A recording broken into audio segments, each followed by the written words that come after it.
Break के बाद आपका एक बार फिर से स्वागत है। प्रदूषण के खिलाफ केंद्र से लेकर राज्य सरकार ने अपनी अपनी मुहिम तेज कर दी है। वहीं एनजीटी ने भी अपना रवैया कड़ा अपनाते हुए 10 से 15 साल की गाड़ियों पर बैन लगाने का फैसला कर लिया, जिसका ट्रांसपोर्ट यूनियन ने जमकर विरोध भी किया। सवाल ये है कि क्या इन सब के बावजूद दिल्ली जहरीली गैसों से निजात पाने में सफल हो पाएगी?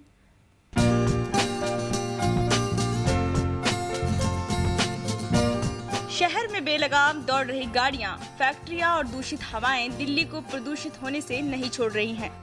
इनमें से निकलने वाला धुआं इतना काला और ज्यादा होता है कि कुछ समय के लिए तो आगे का दृश्य भी दिखाई नहीं देता।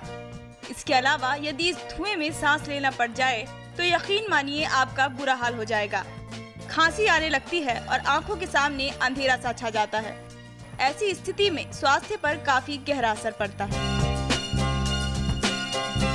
प्रदूषण के खिलाफ दिल्ली सरकार ने अपनी मुहिम चलानी शुरू कर दी है, जिससे कंस्ट्रक्शन प्रोजेक्ट सख्ते में आ गया है। लेकिन शायद सरकार का ये फैसला आम आदमियों के हित में है।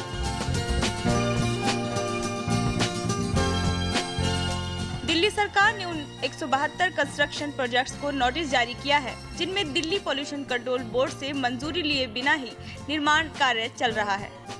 सरकार ने इन प्रोजेक्ट्स के मालिकों और बिल्डरों को एयर पोल्यूशन के मुद्दे पर नेशनल ग्रीन ट्रिब्यूनल से जारी निर्देशों के पालन के संबंध में भी रिपोर्ट देने का निर्देश दिया है। तो वहीं दिल्ली पोल्यूशन कंट्रोल कमेटी ने संबंधित लोगों को ये बताने के लिए कहा है कि उनके प्रोजेक्ट में कंस्ट्रक्शन का स्टेटस क्या है और क्या वे कंस्ट्रक्शन साइट पर धूल और गार्बेज जमा न होने से जुड़ी ministry of environment and forest की साल सन 2010 की गाइडलाइंस का पालन कर रहे हैं। तो वहीं नेशनल ग्रीन ट्रिब्यूनल ने दिल्ली और एनसीआर क्षेत्र में सभी 10 साल से ज्यादा पुरानी डीजल गाड़ियों पर प्रतिबंध लगाने का निर्णय लिया। लेकिन एनजीटी के इस फैसले का भी ट्रांसपोर्ट यूनियन ने जमकर विरोध किया।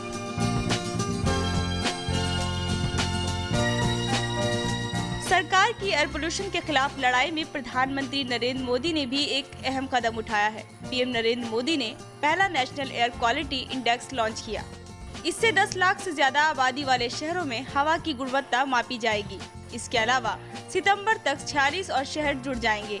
ये इंडेक्स जनता को रोज हवा में प्रदूषण का स्तर कितना है इसके बारे में सूचित करेगा।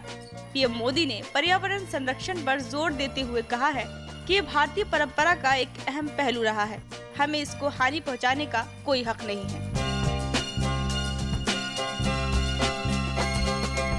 दिल्ली को स्वच्छ बनाने की दिशा में नेशनल ग्रीन ट्रिब्यूनल ने एक और कदम उठाया है। एनजीटी ने आदेश दिए हैं कि अगर किसी को भी दिल्ली में खुले में कूड़ा जलाते पाया गया तो उस पर 5,000 रुपए का जुर्माना लगाया जाएगा। अपने आदेश में एनजीटी ने दिल्ली पोल्यूशन कंट्रोल कमेटी से रिपोर्ट मांगी है कि वे किस तरह इस प्लान को लागू करेंगे। वहीं अगर कोई किसी व्यक्ति को खुले में कूड़ा, पत्तियां, रबर या फिर कोई अन्य प्रदूषण पैदा करने वाली चीज जलाते देखता है तो वे इसकी शिकायत पुलिस और पोल्यूशन कंट्रोल पैनल को कर सकता है। इसके अलावा कंप्लेन लिखित, ईमेल, फेसबुक और व्हाट्सएप के जरिए भेजी जा सकती है। अगर आदेशों का उल्लंघन किया जाता है तो इसके लिए स्थानीय पुलिस और सिविक अफसर जिम्मेदार होंगे। ट्रिब्यूनल नगरीय निकायों को भी चेतावनी देते हुए कहा है कि अगर उन्हें दिल्ली के किसी भी इलाके में पत्तियां जलाने की बात सुनने को मिली तो म्युनिसिपल अफसरों को जुर्माना देना होगा। Bureau report A to Z news.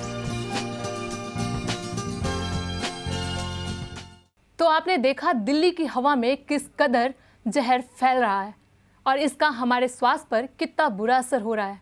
वहीं सरकार के उठाए कदम किस तरह दिल्ली को प्रदूषण मुक्त बना पाएंगे, ये देखना दिलचस्प होगा। खबरों में आज बस इतना ही। देश और दुनिया की बाकी खबरों के लिए देखते रहिए A to Z न्यूज़।